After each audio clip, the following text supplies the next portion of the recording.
Well, hello everybody. It is very cold outside today. I think about freezing. We're gonna run that stretch of fence that I was talking about last week. So I'm gonna run you through the process, how we go about that a little bit. This is from the barn. You can see where, kind of see where Caden is down there, right about there. That's where we're gonna run that fence. And the pigs say hello. So this is a sheep and goat fencing that we're gonna run for this pasture. So if we wanna move the goats down there, we can. And again, we're just doing the one side, kind of along our driveway or along our road. And yeah, you guys will see what that looks like.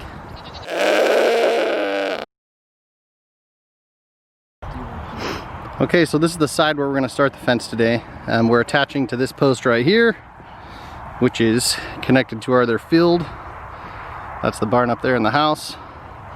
And we're gonna run this fence down to the end by those power poles there. It's about a 320 foot section. We got a 330 foot roll of red brand sheep and goat fencing. It's the 4x4 squares. And so the first thing we're gonna do is I cut a lot of the squares at the beginning to give us long strands that come off the end, like you can see here, that are hanging out. And we're gonna attach this into the fence to tie it around the post.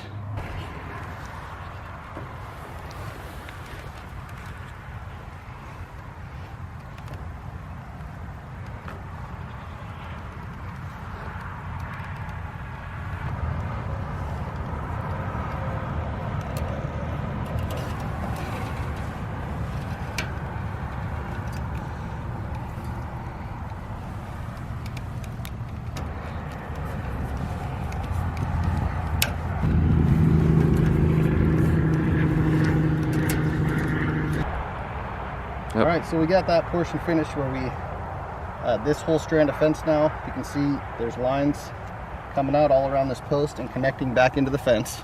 So this is ready to be pulled on now. That's not gonna go anywhere as long as you get about 2 or 3 wraps on each deal here.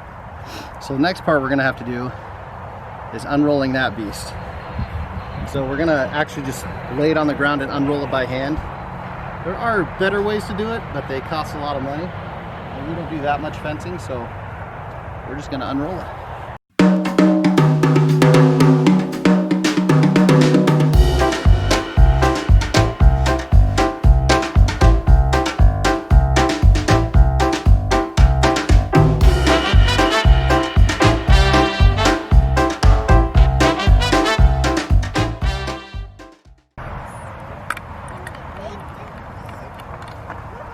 So guys, to pull field fencing like this, what we do is put 2 2x4s in between that 4-inch gap.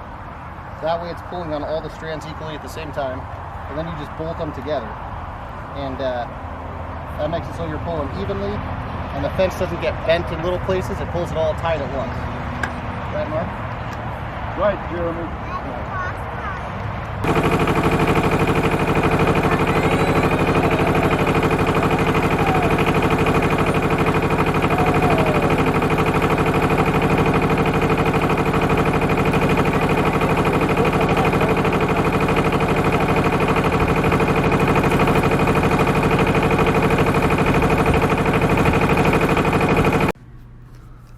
Now for the satisfying part, we get to pull the fence tight.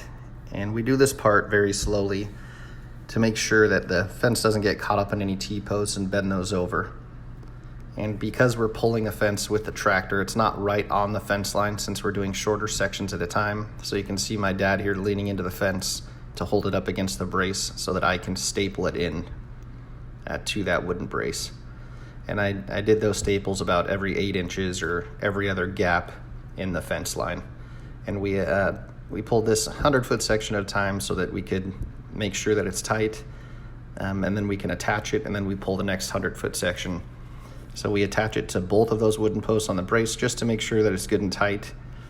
And here we've released the tension off, and we can look and see how tight that fence is.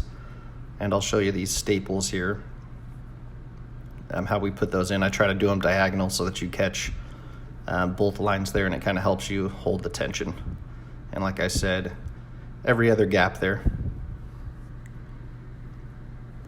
Now we've unrolled another 100-foot section, and we're getting ready to pull tension again. You can see my dad and Caden there just kind of making sure that the fence doesn't get caught up on the T-posts. Here we are attaching it to the next brace.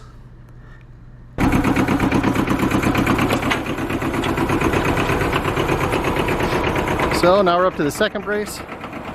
Just pull about every 100 feet. We just have this last stretch here to go.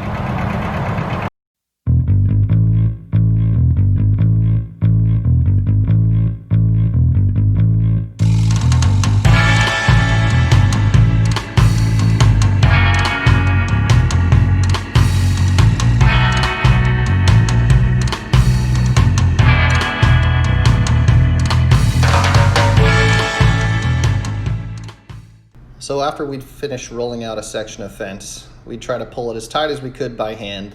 I have Caden in the middle section holding the fence up against the T-posts while I would pull it. And then my dad and I would attach the 2x4s with 2 bolts in between those gaps in the fence. Then attach a chain to the bottom of those 2x4s and to the top of the 2x4s.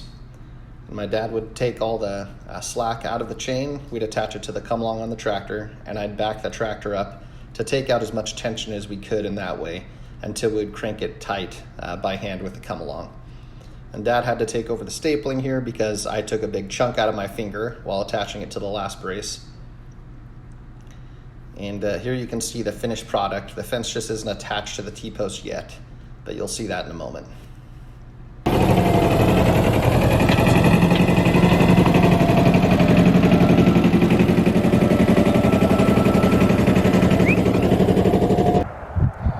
So it's now the next day. We didn't have time to finish attaching the fence to the T-post after we pulled it because it was getting late and getting dark. So today we're gonna go out and attach all the T-posts to the fence with some T-post clips, which I'll show you in a second. And then we'll look at the finished product. So these are the T-post clips that I like to use personally. You can see they have 2 portions that hang out and point down kind of. And then I like to use a nail to tighten these up to the T-post. It's just easier than using pliers or anything in my opinion. So you wrap that around the back of the T-post. The clip sits over the top of that wire that's running horizontally. And then I just use that nail to twist the clip all the way around the fence. And I like to give it at least one good twist, and then it holds it real tight on there. I put 4 clips on each T-post because the T-posts were sticking up about 4 feet. So about every foot I'd put a T-post and make sure to get one at the top and one at the bottom. And mainly what these clips are doing are just holding the fence up so it doesn't sag in the middle. It's not actually holding much tension from where you pulled the fence tight. So there's what it looks like up close when it's attached.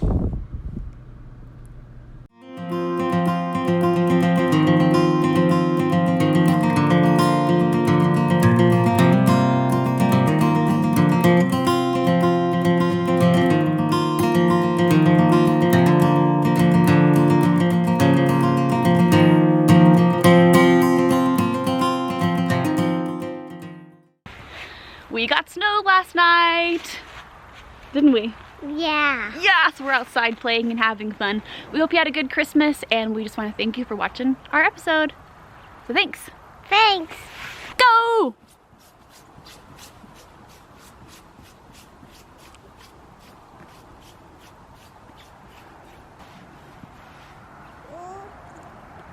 Did you get some snow in your glove? Okay, flap your wings and I'll help you get up. It's okay. Say thanks for watching. Thanks for watching.